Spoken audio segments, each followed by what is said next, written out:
एक miscellaneous chapter है ना, खास उसमें कुछ है नहीं है। सेक्शन 31 और 32 रिपील्ड हो चुके हैं।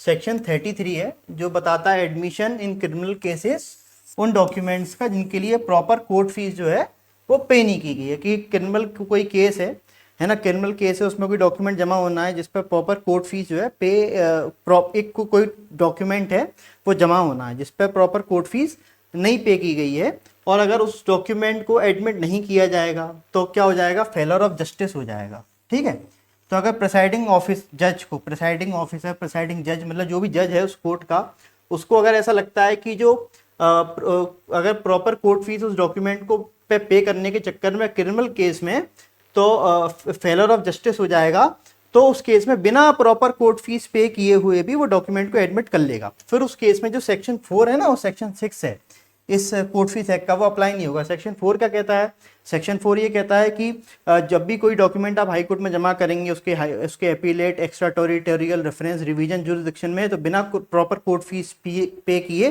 जो शेड्यूल 1 और शेड्यूल 2 के अकॉर्डिंग है एडमिट ही नहीं करेंगे। और सेक्शन 6 ये बात करता है कि किसी भी पब्लिक ऑफिस में या डिस्ट्रिक्ट कोर्ट में कोई भी डॉक्यूमेंट को एडमिट नहीं किया जाएगा बिना प्रॉपर कोर्ट फीस पे किए हुए, है ना। पर सेक्शन 33 एक एक्सेप्शन क्रिएट कर रहा है कि जहां जज को लगता है क्रिमिनल केस है वहां पर डॉक्यूमेंट को एडमिट कर लो, वरना फेलर ऑफ जस्टिस हो जाएगा। तो बिना प्रॉपर कोर्ट फीस पे किए हुए भी प्रिसाइडिंग जज अलाउ कर सकता है। ये आपसे पूछा जाएगा नंबर कि सेक्शन 33 की एडमिशन इन क्रिमिनल केस उस डॉक्यूमेंट का जिसके लिए प्रॉपर कोर्ट फीस जो है वो पे नहीं की गई है, और कौन अलाउ करेगा, प्रिसाइडिंग जज अलाउ करेगा, और कौन से सेक्शन अप्लाई नहीं होंगे, सेक्शन 4 और सेक्शन 6 जो है अप्लाई नहीं होंगे। ठीक है, अब आता है सेक्शन 34, सबसे इंपॉर्टेंट है क्योंकि इकलौता ऐसा प्रोविजन है इस पूरे चैप्टर का जो पनिशमेंट प्रोवाइड करता है। पनिशमेंट किससे रिलेटेड, सेल ऑफ स्टैम्प से रिलेटेड। बहुत सारी चीज़ें उसमें दी होंगी, कहीं कुछ मतलब की नहीं है। मेन तो आप ये समझो कि जो सेल ऑफ स्टैम्प से रिलेटेड, कोई भी स्टैम्प से रिलेटेड जो रूल है ना, मेन तो सेल से रिलेटेड ही होगा सेक्शन 34 में।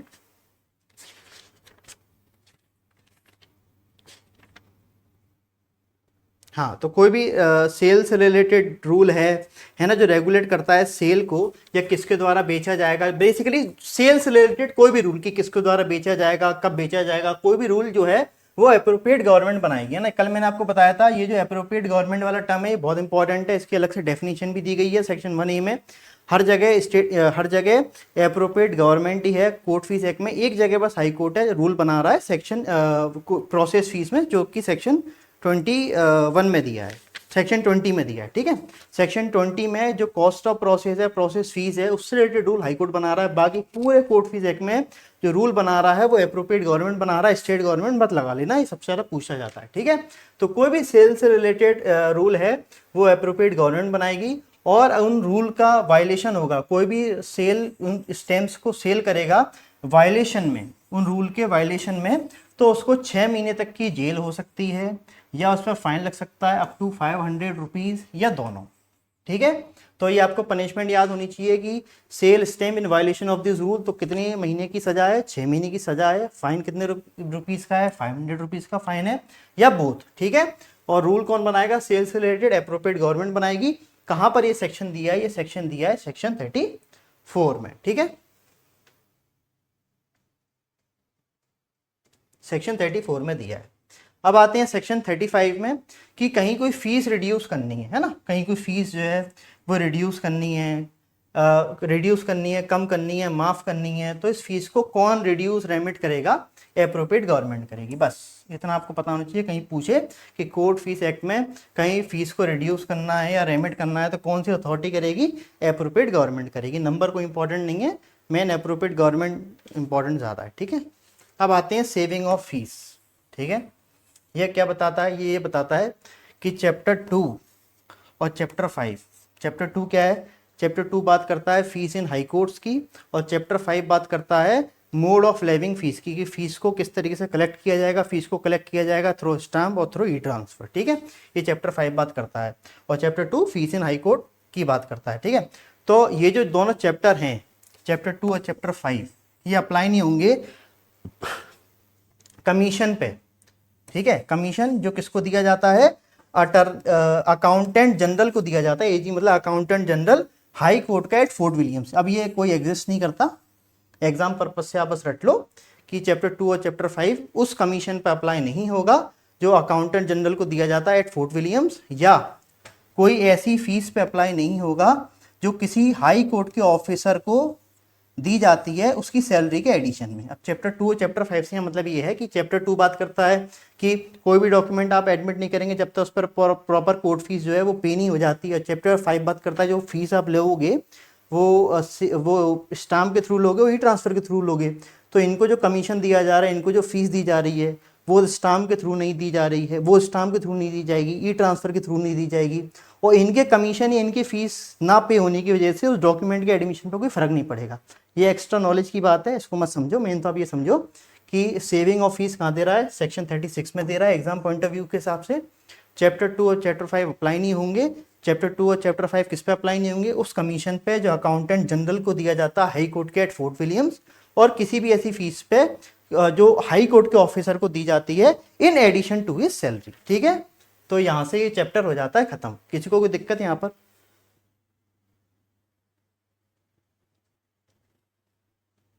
ठीक है, तेज हो रहा हो तो बता देना। ये आप समझो चैप्टर 3 है। ठीक है, बहुत सारी इसमें रामायण दी है, मैंने आपके लिए बहुत ही शॉर्ट में लाया हूँ, है ना। तो प्रोबेट लेटर ऑफ एडमिनिस्ट्रेशन और certificate of administration, LOA letter of administration, COA certificate of administration और प्रोबेट। ठीक है, तो इन तीनों टर्म का पहले मतलब समझ लेते हैं। तो प्रोबेट बेसिकली क्या होता है कि कोई पर्सन है, वो जो एग्जीक्यूटर है, जो विल में जिसका नाम लिखा गया है, वो अगर कोई ऐसा पर्सन है जो एक विल है, उस विल में किसी एग्जीक्यूटर का नाम लिखा गया है, तो वो एग्जीक्यूटर उस पर्सन के डेथ के बाद कोर्ट में जाता है ये डिक्लेरेशन के लिए कि ये जो विल है ये जेन्युइन है, और मुझे जो है अथॉरिटी दी जाए कि जो विल में जो इंस्ट्रक्शंस दिए हैं प्रॉपर्टी के डिस्ट्रीब्यूशन से रिलेटेड, उस तरीके से मैं प्रॉपर्टी को उस तरीके से मैं प्रॉपर्टी को डिस्ट्रीब्यूट कर पाऊँ। ठीक है, तो उस डिक्लेरेशन को, उस वैलिडेशन को, उस अथॉरिटी को प्रोबेट कहती हैं। जो कौन अप्लाई करता है, एग्जीक्यूटर अप्लाई करता है। ठीक है, लेटर ऑफ एडमिनिस्ट्रेशन कब आता है, तो लेटर ऑफ एडमिनिस्ट्रेशन तब आता है जब कोई एग्जीक्यूटर नहीं होता है ना, विल तो होती है पर किसी एग्जीक्यूटर का नाम नहीं लिखा होता, या फिर कोई विल ही नहीं होती, कोई पर्सन बिना विल के मर जाता है। तो अब उसकी प्रॉपर्टी को डिस्ट्रीब्यूट कैसे किया जाए, है ना। तो उसकी प्रॉपर्टी को डिस्ट्रीब्यूट करने के लिए, उसकी उस अथॉरिटी को पाने के लिए कोई भी उसका लीगल रिप्रेजेंटेटिव जो है कोर्ट में जाता है, कोर्ट से कहता है कि मुझे इसकी प्रॉपर्टी को एडमिनिस्ट्रेट करने के लिए, डिस्ट्रीब्यूट करने के लिए जो है आप लेटर ऑफ एडमिनिस्ट्रेशन मुझे दे दो, लेटर दे दो एडमिनिस्ट्रेशन का। ठीक है, ये मूवेबल और इमूवेबल प्रॉपर्टी दोनों के लिए होता है। ठीक है, अब आता है सीओए। ठीक है, सीओए सर्टिफिकेट ऑफ एडमिनिस्ट्रेशन, ये तभी होता है कि जब कोई पर्सन बिना विल लिखे मर जाता है। एक चीज़ ये मूवेबल प्रॉपर्टी के लिए होता है, दूसरी चीज़, और तीसरी चीज़ हाँ ये, और इसमें भी जो है कोर्ट अथॉरिटी देता है कि जो मूवेबल प्रॉपर्टी है डिसीज्ड पर्सन की, उसको आप डिस्ट्रीब्यूट कर सकते हो। ठीक है, तो ये तीनों टर्म है मैं समझने के लिए। जो ये सारे प्रोविजंस हैं, ये सारे प्रोविजन मेनली जो है वो प्रोबेट और लेटर ऑफ एडमिनिस्ट्रेशन पे अप्लाई होते हैं। सर्टिफिकेट ऑफ एडमिनिस्ट्रेशन बस हेडिंग में दिया है, कहीं आप सेक्शंस में पढ़ोगे तो उससे रिलेटेड ऐसा कुछ खास प्रोविजन दिए नहीं है। ठीक है, तो ये है। ठीक है, अब आते हैं सेक्शन 19A पे। ये पूरा चैप्टर इसकी बात करता है कि अगर आपने जब प्रोबेट के लिए अप्लाई किया, लेटर ऑफ एडमिनिस्ट्रेशन के लिए अप्लाई किया, तो आपको जो प्रॉपर्टी है जिसके लिए आप मांग रहे हो उसका वैल्यूएशन आप फाइल करते हो, उस वैल्यूएशन के अकॉर्डिंग कोर्ट फीस भी फाइल करते हो। तो कहीं आपने उसका वैल्यूएशन गलत दिखा दिया, ठीक है, इंटेंशनली या फिर इंटेंशनली दिखाया या फिर गलती से दिखा दिया, जो भी केस है आपका, और आपने उसकी वजह से कम कोर्ट फीस पे कर दी या ज़्यादा कोर्ट फीस पे कर दी, है ना, टू लो बहुत ज़्यादा कोर्ट फीस पे कम कर दी कोर्ट फीस, या टू हाई बहुत ज़्यादा हाई आपने वैल्यूएशन दिखा के बहुत ज़्यादा हाई कोर्ट फीस जमा कर दी, तो उससे रिलेटेड बात बता रहा है कि जहाँ कम फीस पे करी है तो आपको देनी पड़ेगी, CCRA आपसे दिलवाएगा, और जहां आपने ज़्यादा कोर्ट फीस जमा करी है वहाँ आप अप्लाई कर सकते हैं CCRA को, मतलब चीफ कंट्रोलिंग रेवेन्यू अथॉरिटी को, कि मुझे जो है मेरी फीस जो है जो मैंने एडिशनल पे कर दिया आप मुझे वापस कर दो। तो उससे रिलेटेड पूरे प्रोविजन दिए हुए हैं। हेडिंग बहुत इंपॉर्टेंट है। इस चैप्टर का नाम पूछा जाएगा सीधे, चैप्टर 3A किससे रिलेटेड है, तो आपको लगाना है probate, letter of administration, certificate of administration, कहाँ से लेकर कहाँ तक दिया है, 19A से 19K तक दिया हुआ है। ठीक है, तो इसमें 19A से शुरू करते हैं, जहां पर to high court fees paid. ठीक है, तो जहां पर किसी पर्सन ने प्रोबेट के लिए लेटर ऑफ एडमिनिस्ट्रेशन के लिए अप्लाई किया और जब उसने प्रॉपर्टी का वैल्यूएशन फाइल किया तो बहुत हाई प्रॉपर्टी का वैल्यूएशन मान लिया, मतलब प्रॉपर्टी की एक्चुअल वैल्यू थी 10 लाख रुपए, पर उसने प्रॉपर्टी की वैल्यू मानी 50 लाख रुपए, और 50 लाख के अकॉर्डिंग जो भी उस 50 लाख रुपए पर कोर्ट फीस लगती होगी वो कोर्ट फीस उसने पे कर दी। ठीक है, तो जब उसने टू हाई कोर्ट फीस जो है वो पे कर दी और कोर्ट ने लेटर ऑफ एडमिनिस्ट्रेशन, लेटर जो प्रोबेट है या लेटर ऑफ एडमिनिस्ट्रेशन है वो ग्रांट कर दिया। अब उसको ये चीज़ पता चलती है ना, तो पता चलने की विद इन 6 मंथ, पता चलने की with in 6 month after value ascertain, जब उसकी प्रॉपर्टी की वैल्यू पता चले उसके 6 मंथ के अंदर जो पर्सन है जिसने हाई कोर्ट फीस जमा करी है वो अप्लाई कर देगा किसको, CCRA को। CCRA मतलब चीफ कंट्रोलिंग रेवेन्यू अथॉरिटी, है ना, chief controlling revenue authority, chief controlling revenue authority को ये जो है अप्लाई कर देगा। ठीक है, अप्लाई कर देगा। और अगर CCRA जो है वो मान जाता है कि हाँ भैया आपने ज़्यादा वैल्यूएशन कर लिया था और आपने ज़्यादा कोर्ट फीस जमा कर दी, तो जो पुराने स्टैम्प हैं उन पुराने स्टैम्प्स को कैंसिल कर देगा, है ना, कैंसिल कर देगा। जो कम कोर्ट फीस वाले स्टैम्प हैं उनको वहाँ लगा लेगा, और जो एक्स्ट्रा कोर्ट फीस जो है वो पे हो चुकी है उसके लिए अलाउंस कर देगा, डिफरेंस अमाउंट कैसे पे होगा उससे रिलेटेड बना देगा कि कैसे पे होनी है, उससे रिलेटेड अरेंजमेंट कर देगा। तो बस ये है, आपको इसका नंबर पता होना चाहिए 19A कि टू हाई कोर्ट फीस कौन से उसमें दे रहा है, प्रोबेट के केस में, लेटर ऑफ एडमिनिस्ट्रेशन के केस में तो 19A में दे रहा है। कितने महीने के अंदर उसको अप्लाई करना पड़ेगा, विद इन 6 मंथ अप्लाई करना पड़ेगा। किसको अप्लाई किया जाएगा, CCRA को अप्लाई किया जाएगा, चीफ कंट्रोलिंग रेवेन्यू अथॉरिटी को। और चीफ कंट्रोलिंग रेवेन्यू अथॉरिटी जब सेटिस्फाइड हो जाएगा तो क्या प्रोसीजर अपनाएगा, कैंसिल कर देगा ओल्ड स्टैम्प, सब्सटीट्यूट कर देगा नए स्टैम्प और अलाउंस कर देगा डिफरेंस के लिए। किसी को दिक्कत?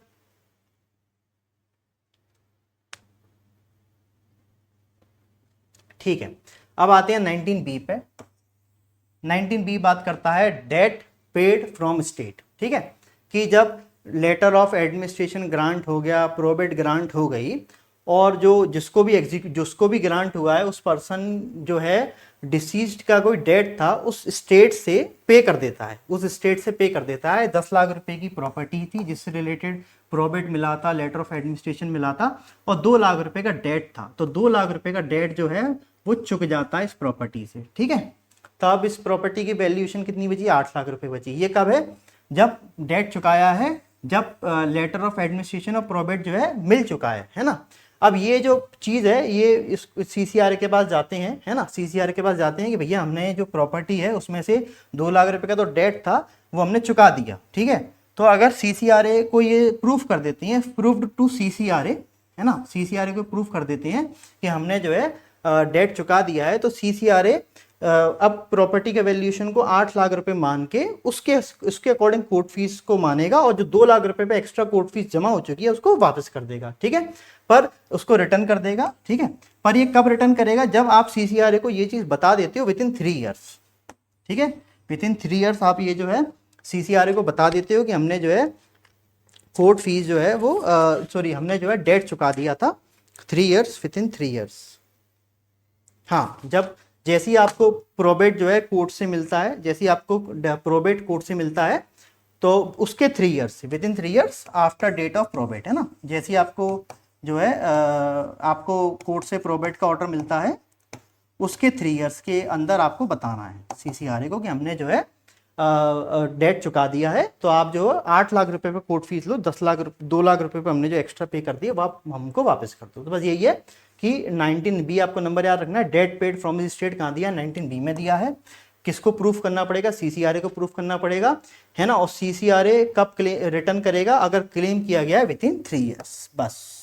ठीक है, ये हो गया प्रोविजन। ठीक है, अब आते हैं 19C और 19D पे। ठीक है, 19C और 19D कुछ भी इंपॉर्टेंट नहीं है, आप अगर एग्जाम में कभी नहीं पूछा जाएगा, इन केस पूछ लेता है तो आप एक बार समझ लीजिए कि relief in case of several grants, ठीक है, कि ये 90 सी इतनी सी बात करता है कि कोई प्रॉपर्टी है उससे रिलेटेड जो है प्रोबेट और ग्रांट जो है वो कोर्ट ग्रांट कर चुकी है और पूरी प्रॉपर्टी के लिए जो है फुल कोर्ट फीस जो है पे कर चुके हैं। अब मान लो बाद में कोई कोडेसिल निकला, कि मान लो ये पता चला कि जो विल थी उसमें अमेंडमेंट किया गया था, विल के अमेंडमेंट को क्या बोलते हैं, कोडेसिल बोलते हैं। अब कोडेसिल की वजह से दोबारा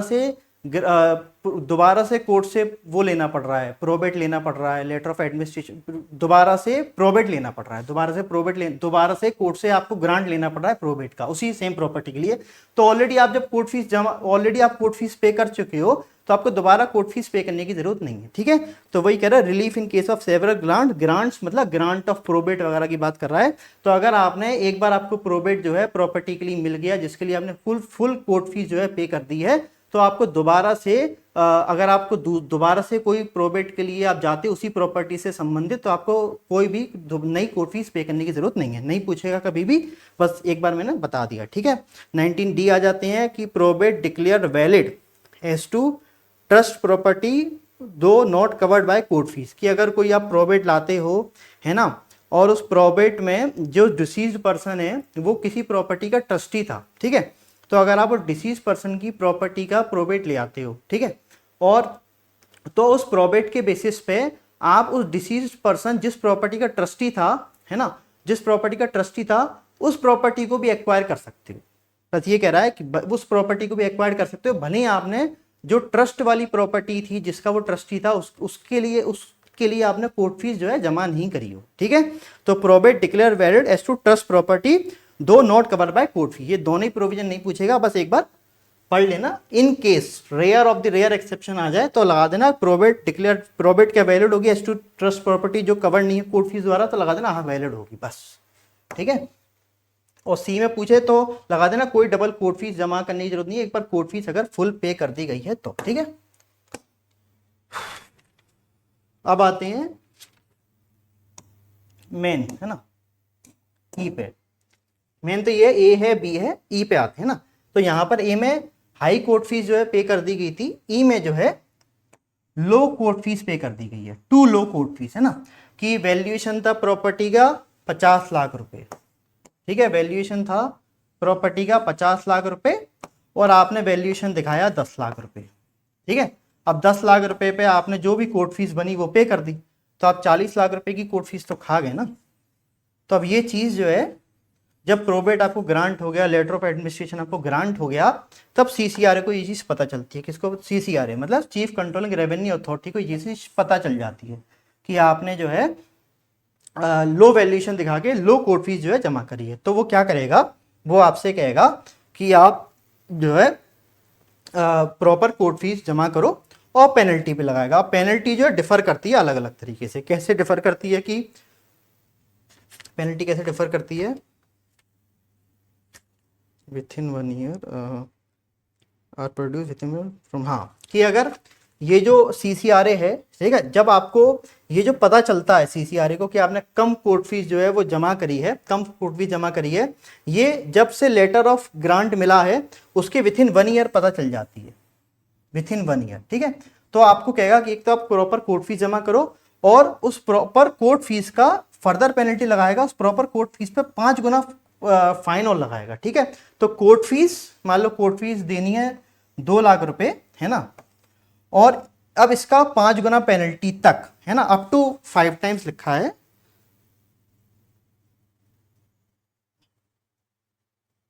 of the further penalty the proper is produce with in 1 year from date of 5 times, हाँ 5 टाइम्स ही लगाएगा, अप टू नील का 5 टाइम्स लिखा है, तो 5 गुना तक जो है वो प्रॉपर कोर्ट फीस की पेनल्टी लगा सकता है। तो प्रॉपर अगर कोर्ट फीस थी 2 लाख रुपए, तो अब इस 2 लाख की 2 लाख तो आप भरो ही भरो, जो आपको जो भी डिफरेंस अमाउंट है 2 लाख है, 2 लाख तो प्रॉपर कोर्ट फीस है, आपने 50,000 रुपये भर दिया, 1.5 लाख रुपए नहीं भरी है, तो लेकिन जो भी प्रॉपर एक्चुअल कोर्ट फीस है उस पर 5 गुना, ठीक है, छोड़ो इसको, मेन तो आप इतना समझो कि ये जो पेनल्टी आपको क्या,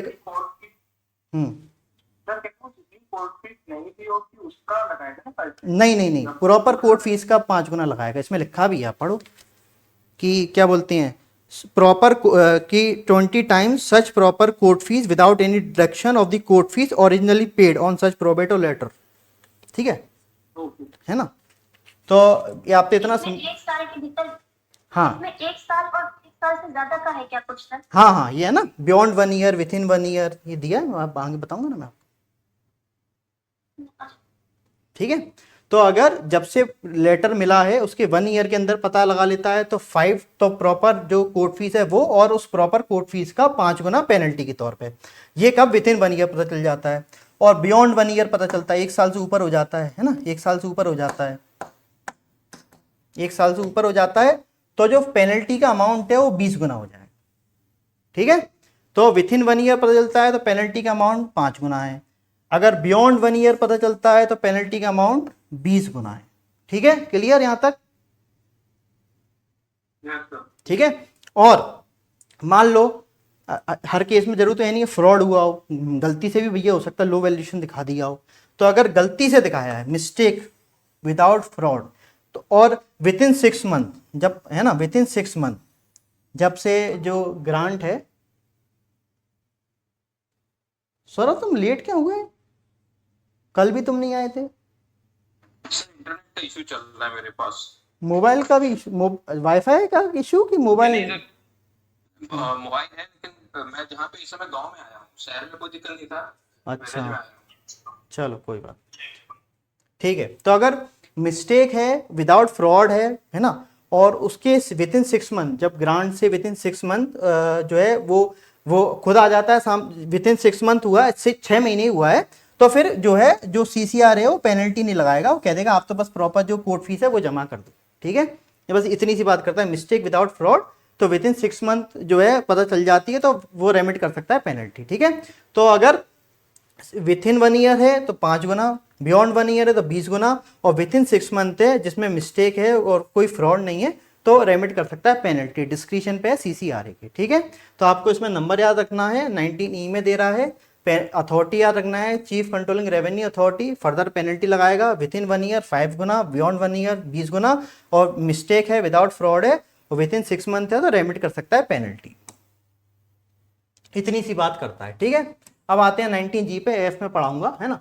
तो 19G बताता है कि executor not paying penalty with in 6 month after discovery. ठीक है, अब जो विदाउट मिस्टेक थी, विदाउट फ्रॉड था, ये पता चल जाती है, उसके बाद वो फीस पे नहीं करता, वो फीस पे नहीं करता, तो उसमें उस केस में क्या होगा, 1000 रुपये का जो सम है वो फॉरफिट कर लिया जाएगा, एक चीज, और जो भी डिफरेंस अमाउंट बचा है, जो भी अमाउंट लेफ्ट है ना, जो भी अमाउंट लेफ्ट है उस पे 20 गुना एक्स्ट्रा लग जाएगा। ठीक है, उस पर 20 गुना एक्स्ट्रा लग जाएगा, मतलब 1000 रुपये आपको पे करना पड़े, आपसे फॉरफिट कर लिया जाएगा, प्लस मान लो जो है आपका जो फर्दर अमाउंट बचा है 50,000 रुपये बचा है। ठीक है, 50,000 रुपये आपको कोर्ट फीस जमा करनी है, जो लेफ्ट है, तो उस पर 20% और लग जाएगा, मतलब आपको 10,000 रुपये और फीस जो है पे करनी पड़ेगी। ठीक है, ऐसे करके, तो इतना याद रखो कि अगर वो not paying court fees with in 6 month after discovery, तो फॉरफिट कितना अमाउंट होगा, 1000 रुपये का होगा, और फर्दर सम उसको देना पड़ेगा at the rate of 20% on the amount due. ये 19G में दे रहा है। ठीक है, अब आते हैं ठीक है, अब आते हैं 19H पे, नोटिस ऑफ, चलो ये 19H से पहले 19F देख लेते हैं। 19F क्या बताता है कि 19E से रिलेटेड ही है, administrator to give proper security before letter stamped under 19E। ठीक है, कि जहां पर लो कोर्ट फीस जो है वो पे हुई है, ठीक है, ये चीज़ सीसीआरए को पता चल जाती है, और लेटर ऑफ एडमिनिस्ट्रेशन जो के केस में लेटर ऑफ एडमिनिस्ट्रेशन ग्रांट हो चुका है। ठीक है, तो जो सीसीआरए है वो तब तक उससे प्रॉपर कोर्ट फीस का स्टाम्पिंग कराने से पहले ये कहेगा कि आप कोर्ट में सिक्योरिटी जो है वो जमा करके आओ। ठीक है, क्या होता है, जब भी आप लेटर ऑफ एडमिनिस्ट्रेशन के लिए जाते हो तो आप एक कोर्ट में एक प्रॉपर एक बॉन्ड देते हो, बॉन्ड में नंबर ऑफ सिक्योरिटीज होती हैं, सिक्योरिटी मतलब गारंटर, है ना, कि ये जो आदमी है, ये जो लेने आया है लेटर ऑफ एडमिनिस्ट्रेशन, ये इस प्रॉपर्टी का प्रॉपर तरीके से डिस्ट्रीब्यूशन करेगा, जैसे आप कहोगे, जैसा भी कोर्ट का ऑर्डर है उसके अकॉर्डिंग जो है प्रॉपर डिस्ट्रीब्यूशन करेगा। तो अगर उस प्रॉपर्टी का वैल्यूएशन आपने कम दिखा के, प्रोविजन अगर ऐसे दिए हुए हैं कि कम है तो इतनी सिक्योर, इतने गारंटर होने चाहिए, ज़्यादा है तो इतने गारंटर होने चाहिए, तो नंबर ऑफ गारंटर्स, अगर सिक्योरिटी बढ़ जाती है तो कोर्ट, तो सीसीआरए प्रॉपर स्टाम्पिंग से पहले ये कहेगा एडमिनिस्ट्रेटर से कि आप उस जिस कोर्ट ने आपको लेटर ऑफ एडमिनिस्ट्रेशन ग्रांट किया है वहां जाके आप सिक्योरिटी दे के आओ। मेन तो आप इतना याद रखो कि जो स्टाम्पिंग से पहले CCRA मतलब चीफ कंट्रोलिंग रेवेन्यू अथॉरिटी कहेगा एडमिनिस्ट्रेटर से कि आप कोर्ट में जाके सिक्योरिटी दे के आओ। 19F पूछा जाएगा, इतना सा पूछा जाएगा कि कौन सा सेक्शन है जिसमें एडमिनिस्ट्रेटर को प्रॉपर सिक्योरिटी देनी पड़ती है बिफोर लेटर स्टाम्प, तो 19F में देनी पड़ती है। बस आपको इतना याद रखना एडमिनिस्ट्रेटर कौन से सेक्शन में सिक्योरिटी देता है, 19F में देता है, ठीक है। अब आ जाते हैं 19G पे, ठीक है। 19G हो ही गया था, 19H पे आते हैं, ठीक है। 19H ये बताता है कि जब भी कोई पर्सन प्रोबेट के लिए एप्लीकेशन देगा, लेटर ऑफ एडमिनिस्ट्रेशन के लिए एप्लीकेशन देगा, कहाँ पर, कोर्ट में देगा, ठीक है, कोर्ट में देगा। तो अगर हाई कोर्ट में देता है ऐसी एप्लीकेशन तो हाई कोर्ट इस चीज की नोटिस देगा किसको, CCRA को, चीफ कंट्रोलिंग रेवेन्यू अथॉरिटी को बता देगा, ठीक है। और अगर डिस्ट्रिक्ट कोर्ट वगैरह में देता है, किसी भी अन्य कोर्ट में देता है अपार्ट फ्रॉम हाई कोर्ट, तो इस चीज की सूचना वो जो पर्टिकुलर कोर्ट है वो कलेक्टर को देगा, ठीक है। ये बताता है। अब कलेक्टर जो है जब भी ऐसी सूचना उसको मिलेगी तो कलेक्टर जो है इंस्पेक्ट कर सकता है उस प्रॉपर्टी का वैल्यूएशन जिससे रिलेटेड प्रोबेट और लेटर ऑफ एडमिनिस्ट्रेशन मांगने आया है पर्सन, ठीक है। और अगर उसको लगता है कि जो वैल्यूएशन है वो गलत है तो वो कह सकता है पेटिशनर से, जो भी पर्सन लेने आया है लेटर ऑफ एडमिनिस्ट्रेशन या प्रोबेट, उससे कह सकता है आप वैल्यूएशन को अमेंड करो। अगर वो पर्सन वैल्यूएशन अमेंड नहीं करता तो जो कलेक्टर है वो कोर्ट के पास जा सकता है कि आप जो है इस प्रॉपर्टी का वैल्यूएशन डिसाइड करो, ठीक है। और अगर कोर्ट डिसाइड कर देता है तो उसका जो वैल्यूएशन रहेगा वो फाइनल रहेगा, ठीक है। उसका जो वैल्यूएशन है वो फाइनल रहेगा। पर जैसे ये तो तब की बात कर रहा है जब कोई पर्सन ने अप्लाई किया है, ठीक है, किसी पर्सन ने प्रोबेट कोर्ट से मांगने गया है, लेटर ऑफ एडमिनिस्ट्रेशन मांगने गया है, तब जो है कलेक्टर ने इंक्वायरी करी है, उसको लगता है वैल्यूएशन गलत है, फिर उसने नहीं चेंज किया पार्टी इसने, तो कोर्ट के पास गया, कोर्ट ने डिसाइड कर दिया, कोर्ट का फैसला हो गया फाइनल, है ना। और कोर्ट ने लेटर ऑफ एडमिनिस्ट्रेशन या प्रोबेट ग्रांट कर दिया और उसके अलावा कोई उस पर वैल्यूएशन पे कोई अपील नहीं होगी। पर CCRA को 19E में जब प्रोबेट ग्रांट हो जाता है उसके बाद भी ये हक है कि वो जो है इसकी इंक्वायरी कर सकता है। तो बस यही बात जो है इसका क्लॉज 7 कहता है 19H का कि finding of the court recorded under subsection 5 shall be final but shall not bar the entertainment and disposal by the chief controlling revenue authority of any application under section 19E, ठीक है। तो chief controlling revenue authority बिल्कुल वो inquiry कर सकता है valuation से related 19E में जब प्रोबेट ग्रांट हो जाता है कोर्ट द्वारा, ठीक है। वैसे कोर्ट का फैसला फाइनल है, ठीक है। ये कहता है 19H। क्लियर, किसी को दिक्कत? 19E में क्या दिक्कत है बताओ? जी में ये कहता है कि अगर 6 महीने के अंदर जब पता चल गया उसको कि मैंने लो कोर्ट फीस पे करी है ना, और वो जमा नहीं करता है तो उससे फॉरफिट कर लिया जाएगा 1000 रुपये का सम, और उस पर जो भी अमाउंट ड्यू है उस पर 20% के हिसाब से पेनल्टी लगा दी जाएगी, बस। और किसी को दिक्कत?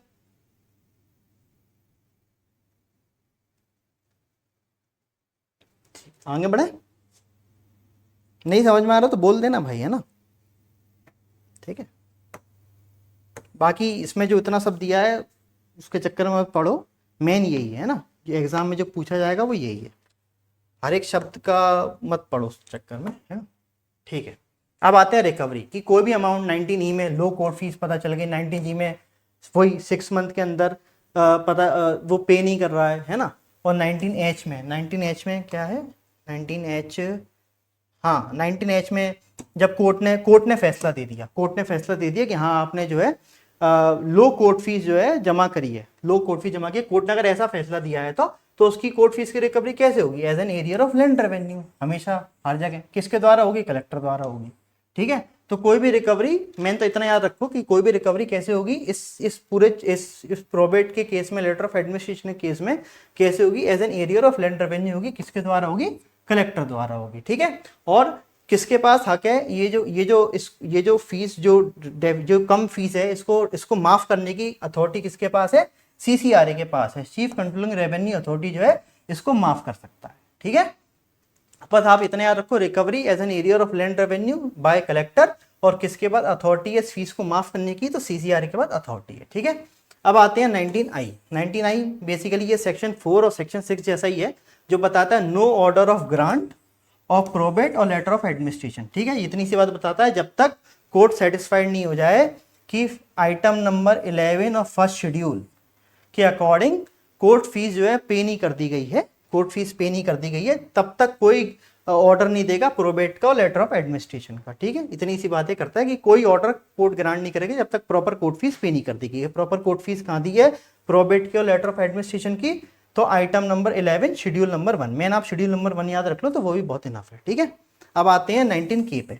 ठीक है, 19K क्या बात करता है कि सेक्शन 6 और सेक्शन 28 प्रोबेट के केस में, लेटर ऑफ एडमिनिस्ट्रेशन के केस में अप्लाई नहीं होगा। ठीक है, कुछ नहीं है, इतने याद रखो, सेक्शन 6 और सेक्शन 28 अप्लाई नहीं होगा क्योंकि इससे रिलेटेड पूरे प्रोविजन इस चैप्टर में दिए हुए हैं। ठीक है, ये हो जाता है हमारा पूरा चैप्टर खत्म। ठीक है,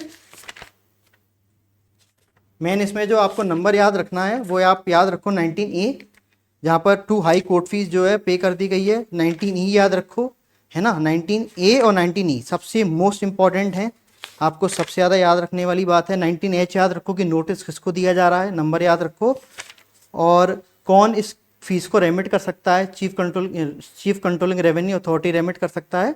और 19K याद रखो कि सेक्शन कौन से सेक्शन अप्लाई नहीं हो रहा है, प्रोबेट और लेटर ऑफ एडमिनिस्ट्रेशन में सेक्शन 6 और सेक्शन 28 जो है अप्लाई नहीं हो रहा है। और इस चैप्टर का नाम याद रखो, कहाँ से लेकर कहाँ तक दिया, 19A से लेकर 19K तक दिया है, more than enough for paper.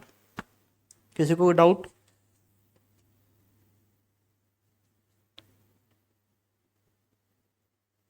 ठीक है, शेड्यूल, आपको तीनों शेड्यूल के नाम पता होना चाहिए। शेड्यूल 1 एड वैलोरम वैल्यू की बात करता है, शेड्यूल 2 फिक्स फीस की बात करता है, शेड्यूल 3 फॉर्म ऑफ वैल्यूशन की बात करता है। एड वैलोरम मैं आपको दोबारा से बता देता हूँ कि एड वैलोरम में बेसिकली परसेंटेज दिया है कि इस अमाउंट पे इतनी परसेंटेज लगेगी, है ना, अमाउंट के अकॉर्डिंग परसेंटेज, जैसा भी अमाउंट होगा उस पर जो भी परसेंटेज का फॉर्मूला दिया होगा शेड्यूल 1 में, उस परसेंटेज के अकॉर्डिंग हम कोर्ट फीस कैलकुलेट कर लेंगे। शेड्यूल 2 में एक फिक्स फीस दी गई है, क्योंकि ये इस आवेदन अगर रिट 226 का अगर रिट लगा रहे हैं आप 226 में, 226 के अंदर हाई कोर्ट में, तो उससे रिलेटेड फीस फिक्स दी हुई है, वो फिक्स फीस है। कोई कितना भी वैल्यूएशन क्यों ना हो, किसी भी चीज़ की आप रिलीफ मांग रहे हो, अगर 226 में जा रहे हो तो आपको एक फिक्स फीस देनी है, वो है शेड्यूल 2 में। शेड्यूल 3 में फॉर्म दे रहा है वैल्यूएशंस की, कि आप जब भी वैल्यूएशन फाइल करोगे प्रॉपर्टी का तो वो फॉर्म में भर के दोगे, बस ये है तीनों शेड्यूल।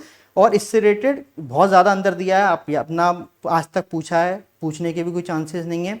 अगर आपको बहुत ज़्यादा लगे तो आप इससे रिलेटेड कहीं आपके MCQ मिले नेट वगैरह पे तो वो लगा लेना, बाकी नहीं पूछेगा। ठीक है, नाम 100% पूछेगा, शेड्यूल 1 का नाम क्या है, शेड्यूल 2 का नाम क्या है, शेड्यूल 3 का नाम क्या है। ठीक है, यहाँ से हो जाता है हमारा कोर्ट फीस एक्ट खत्म।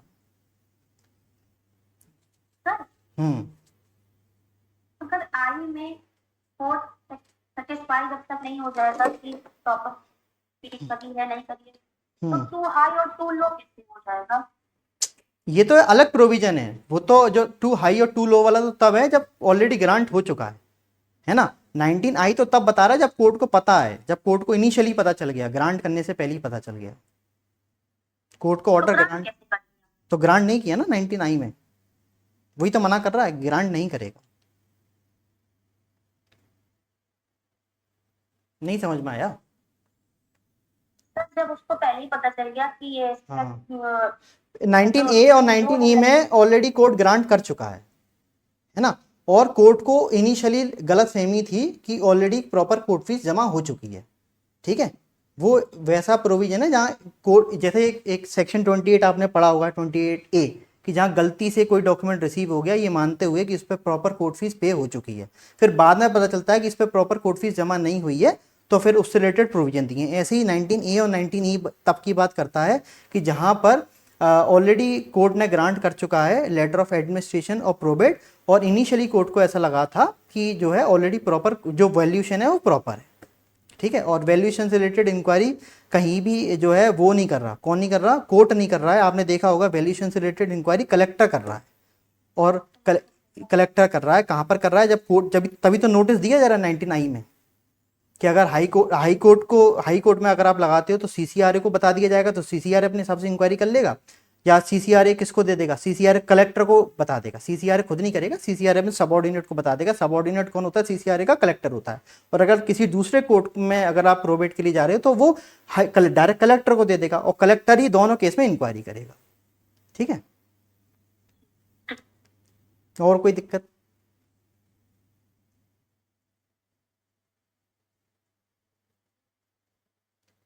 फिर ये खत्म हो जाएगा, फिर अपन शुरू करेंगे टेस्ट इसके बाद।